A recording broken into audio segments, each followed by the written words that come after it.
Cisco, what happened to everybody? That is something you're gonna have to see for yourself. You're from before she dies, aren't you? 2024, I made it. Tell me who Savitar is. We'll stop him before he even tries. You are gonna be so surprised when you find out. You're in for a world of pain. The Flash. All new episodes return Tuesday, April 25th on the CW.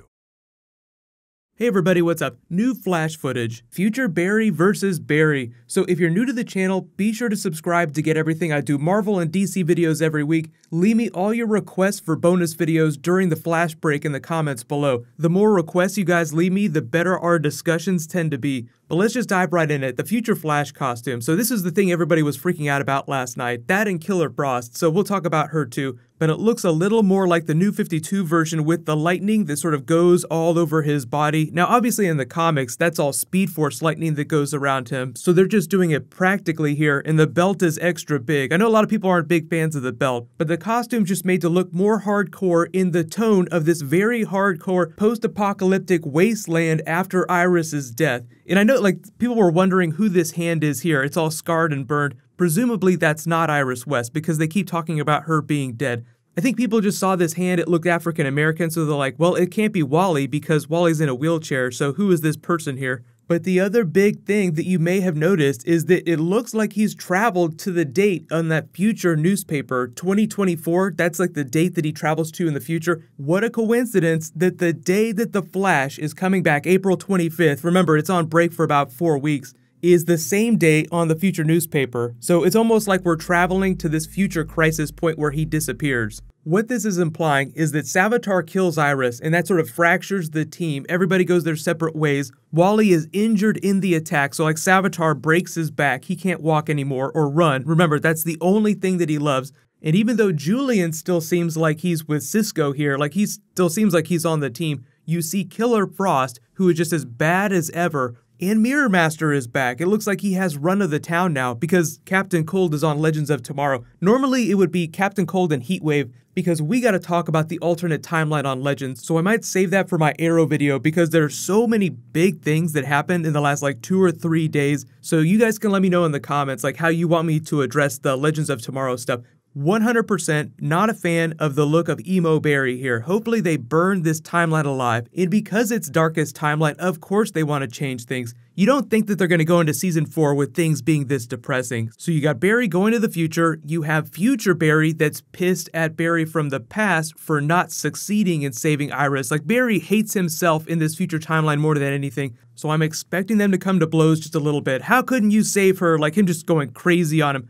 But there's the other person that they cast for the future timeline, so I don't know if she's going to show up during this episode or if she'll be from further in the future because Abracadabra is from the 64th century, so he knew about all these things that had happened over the Flash's lifetime. But Barry's only gone forward a handful of years. The funny thing about this too is it almost makes it seem like this is the end of season 10 of The Flash. I don't know if The Flash is actually going to last that long, but it would be hardcore if they ended on a bummer note like this. People would be pissed. But it's all about finding Savitar's identity, and Killer Frost teases him, you'll be so surprised when you find out. Like it's somebody that you would never expect. And we don't see HR anywhere in any of the trailers, so there's a big question about what happens to him too, because he was there the night of Savitar's attack. Savitar taunted him by saying that he survives his wrath, so unless there's some big twist, he should appear in the episode, but because Tom Cavanaugh directed it, maybe that's an excuse for him not being in it. Like maybe something happened to him after Savitar's attack, and that's why he's not on the team, enabling Tom Cavanaugh to have the extra time to direct the episode,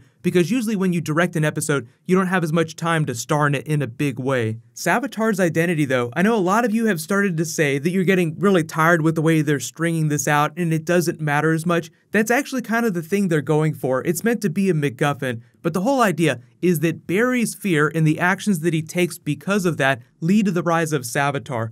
But the title of the episode, Once and Future Flash, is actually pretty loaded. It's a big Reverse Flash Mark Waid story that sort of tells his version of the origin story. Geoff Johns has his own version of the Eobard Thawne origin story. It's a little bit different from Mark Waid's, but we'll see if there are any Easter eggs from that when we get to the actual episode. Sometimes they just use the titles of famous comic books without using the storylines, so we'll see. But it's all about the Reverse Flash masquerading as Barry Allen, and then Wally West finding out, kicking his ass, sending him back to the future. So the comic book title, The Once and Future Flash, refers to the once Flash, Barry Allen, because he's dead when the comic book is taking place. And Future Flash is the Reverse Flash. So you have the Future Flash masquerading as the once Flash, if that sounds kind of confusing. But in the context of this episode, you have the once Flash, the Barry Allen from the past, talking to the Future Flash, the future Barry Allen. So it's the Once and Future Flash. If you're a big lit geek, Mark Waid is the one that came up with that title, The Once and Future Flash. It's a reference to the Once and Future King, basically a story about the rise and fall of King Arthur. So King Arthur in this sense is Barry Allen. So it's a very tragic tale, so it's kind of a bummer. Hopefully the Flash will get back on track, because it does get fatiguing when it gets relentlessly dark like this. Like, oh, someone's gonna die, this is such a bummer. So what I think they'll do is they'll try to find a way to resolve the Savitar plot, pay that off in a rewarding way,